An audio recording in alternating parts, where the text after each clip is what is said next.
Hey everybody, it's Coffee with Mick. Frank and honest discussion about whatever I want to talk about in the moment. Alright. Let's talk about the Quintessons. That's right. This little wacky-de-doo squid people from Transformers. Originally originating from Transformers the movie in 1987? Or was it 6? Who cares? It's a movie. But yeah, they're just basically, they'd show up once and they'd judge the Transformers for some thingery, and then they'd leave the house. They'd leave the house, no more Quintessons. At least that's what we thought. You see, they become like the main antagonists of like Transformers, like season 3, I believe. And it's revealed that the Quintessons were the ones who created the original Cybertronians, the Autobots and Decepticons. Autobots being the descendants of service drones, Decepticons being the descendants of, like, military drones. And the entire conflict between Autobots and Decepticons is based almost primarily on the fact that, you know, Decepticons just can't escape their programming. They need to fight. It's in their nature. It is their culture based on fighting. It's like Klingons, essentially. You know? Yeah, while the service droids that were created to be more like personable and human were able to adapt more.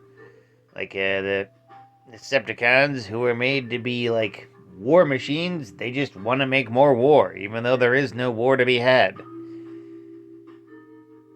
And that's the original origin for the Quintessons, where it's like, we have seen the face of our creator, and it is an enemy. So cool.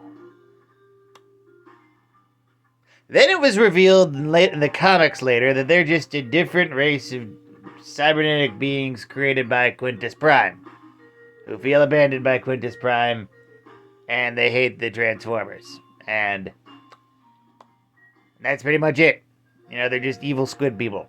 There's no, like, they're just a different form of cybernetic monster people than the famous cybernetic monster people we know. Okay? Okay? Yeah. And admittedly, that's kind of weak. They're just, there's them not being involved in the creation of the Transformers, like, takes away the panache of what they are, you know?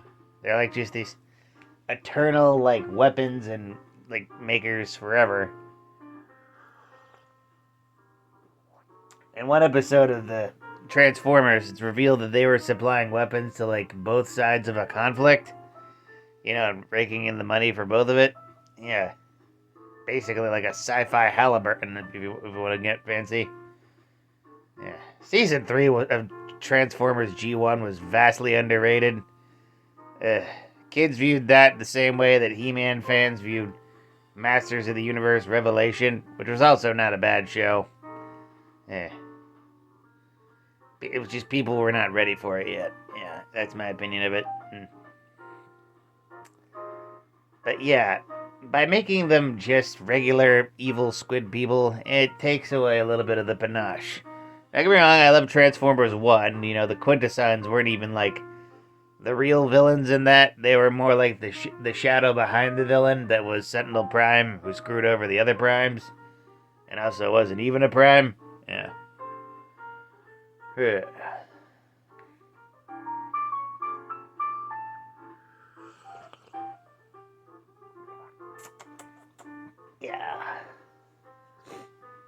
It's just weird how these things change over time, you know? It's a little less complicated than how they changed the Dinobots over time. Like, way less complicated.